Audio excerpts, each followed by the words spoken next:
This is the second of 2 videos on platform skills that will make your next presentation great. In the first video, we looked at some basic skills that will make anyone a great presenter. In this one, we're going to look at some advanced skills that professional presenters use to really excel.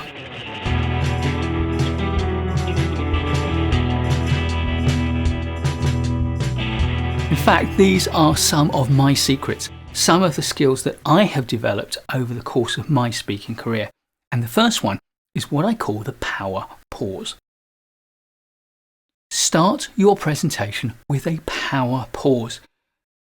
Come onto the stand, onto the podium, stand up if you're just in a meeting room, and step back and pause.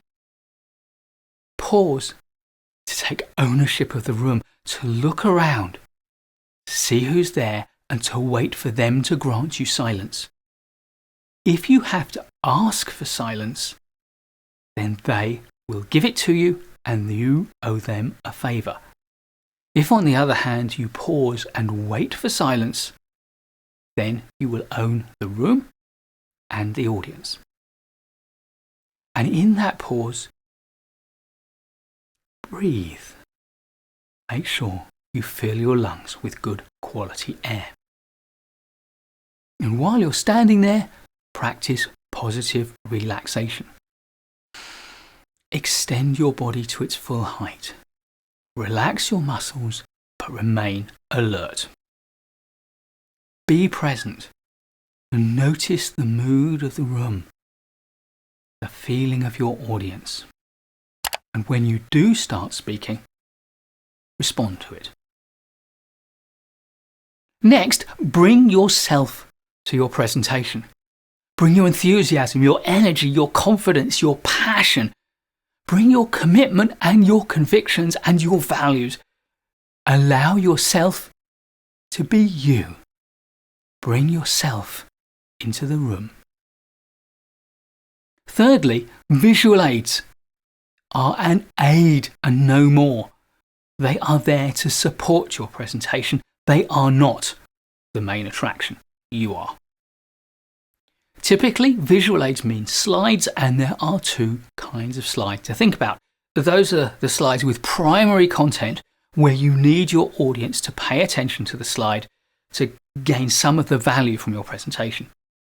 The other type is slides with secondary content. That is, the slide supports what you're saying and the way you're saying it, but your audience will pick it up simply from being aware of the slide. Slides like this include things like photographic images which conjure up a mood.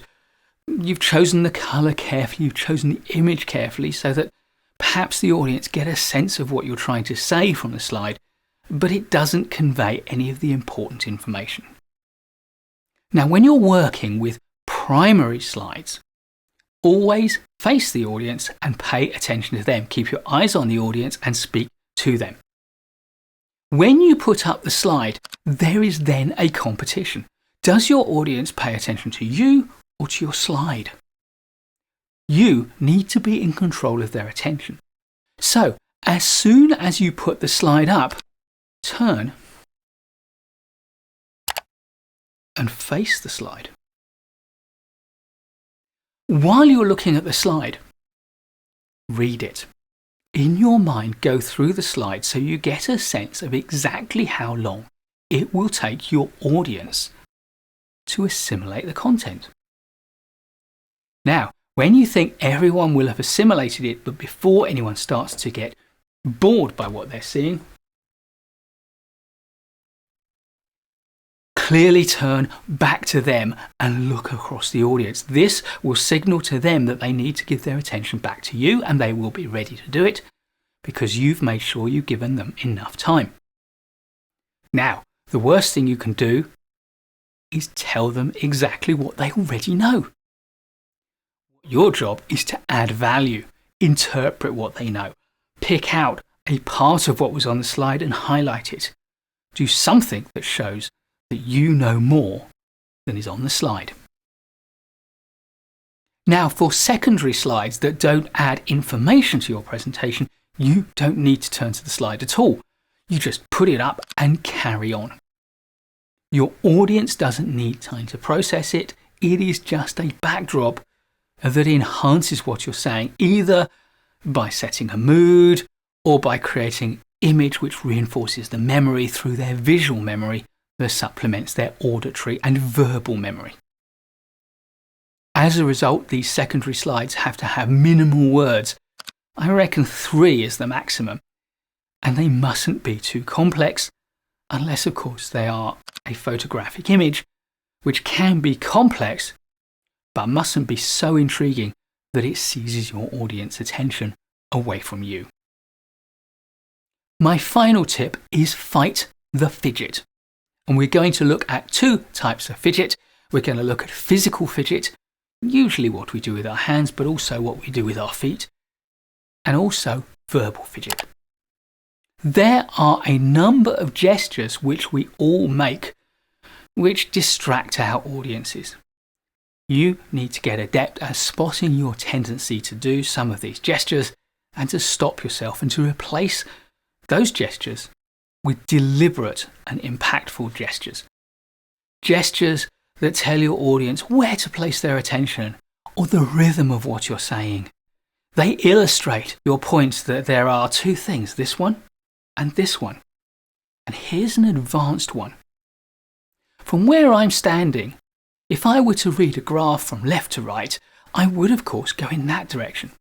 But I have trained myself when I'm talking about a graph to an audience to say, well, we begin over here and then we move in that direction to the end.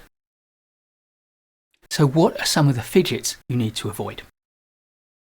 Well, first and probably worst is what we call the fig leaf posture. There's a difference between holding your hands relaxedly in front of you, covering yourself up because you're scared of the audience. Similar to that is putting your hands in your pockets. And if you must put your hands in your pockets, that's okay, but make sure there's nothing in there for you to play with. And if there's nothing in your pockets to play with, then don't go looking for something else to play with. Another one, which looks really uncomfortable and is very distracting, even if you are comfortable that way, is crossed feet. Try to uncross your feet and stand with your feet about shoulder width apart. Next are hand fidgets, particularly what we might call handcuffs, where we hold ourselves so rigidly that it looks like we're trying to suppress a fidget. Or cuffs. Playing with cuffs is a reassuring gesture that betrays a lack of confidence. Moving up the body, we then have a hug. It's okay to cross your arms in a relaxed state. But when you start hugging yourself and reassuring yourself, it just looks terrible. It's a myth that crossed arms is a barrier. It can be, if there's tension in your muscles. It can also be a reassuring gesture which tells me that you're not confident, but it also could be confident and comfortable. Finally, there's your collar, or the jewellery you wear around your neck, or your earrings. Playing with your earlobes, your collar, your jewellery, all of this makes you look nervous. So, in summary, make all of your movements big and purposeful. Make it look like you are in control, and do so from a solid, rooted base. It's absolutely fine to walk around, but always return to a confident, upright, symmetrical posture. Finally, a short word about verbal fidgets. Like, you know, those sort of fillers. They contribute nothing to the content. They take away to a remarkable degree from the impact that you have. Train yourself when you want to say something important to pause before you say it. Train yourself so that when you've forgotten exactly the word you wanted to use, pause rather than say, which makes you look like you really don't know what you're going to say. Now, I know that ums and ers and filler words like or are part of language and part of what it is to be human. And you will do it sometimes, and if you don't do it a lot, nobody's going to notice. But if you have a habit of doing it too often, it will distract, it will get in the way of the impact you're trying to create. So find a way to train yourself to pause instead. Please do give this video a like if you've enjoyed it or learned from it. I'll be creating loads more great management courses content for you, so please do subscribe to the channel and hit the notification bell so you don't miss any of that content. I look forward to seeing you in the next video, and in the meantime, keep learning.